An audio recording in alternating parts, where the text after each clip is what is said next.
सोचिए, वाशिंगटन की सबसे बड़ी रातों में से एक, जहां पत्रकार और राजनेता सब एक साथ मजाक और भाषणों के लिए जमा होते हैं।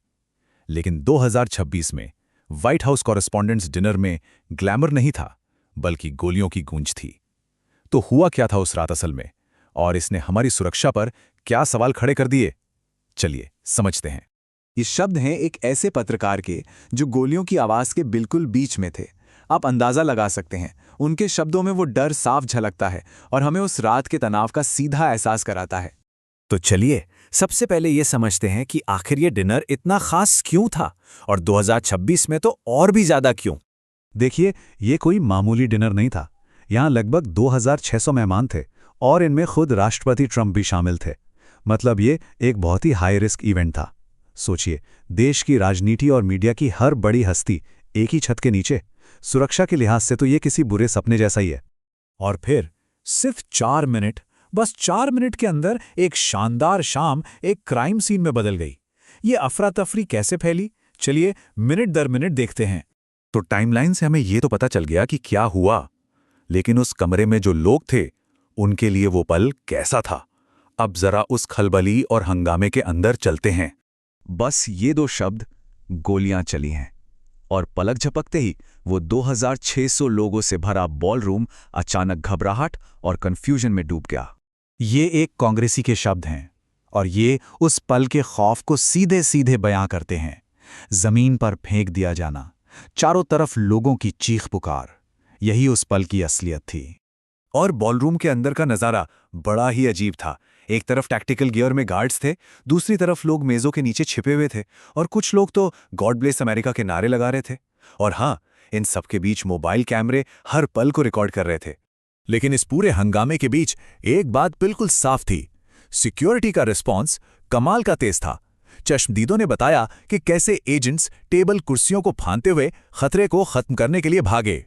तो सवाल उठता है कि इस हमले के पीछे आखिर था कौन? चलिए देखते हैं कि जांच में संदिग्ध के बारे में क्या-क्या सामने आया।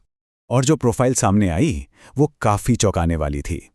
ये कोई कट्टरपंथी या कोई जाना-माना अपराधी नहीं था, बल्कि कैलिफोर्निया का एक 31 साल का टीचर था। सवाल वही था, आखिर उसने ऐसा किया क्यों? और वो सिर्फ एक हथियार लेकर नहीं आया था, नहीं, उसके पास एक छोटा-मोटा जखीरा था, एक शॉटगन, एक हैंडगन और कई चाकू। जाहिर है, उसका इरादा कुछ बड़ा और खतरनाक करने का था। शुरुआती रिपोर्ट्स के मुताबिक उसका मकसद पॉलिटिकल था। खबरों के अनुसार उसने अधिकारियों को बताया कि वो ट्रंप एडमिनिस्ट्रेशन के अधिकारियों की हत्या करने की कोशिश कर रहा था। तो गोलियों की आवाज बंद हुई, संदिग्ध पकड़ा गया। अब अगला सवाल ये था, व्हाइट हाउस का इस पर क्या रिएक्शन होगा? और रिएक्शन में एक साफ टकराव दिखाई दिया।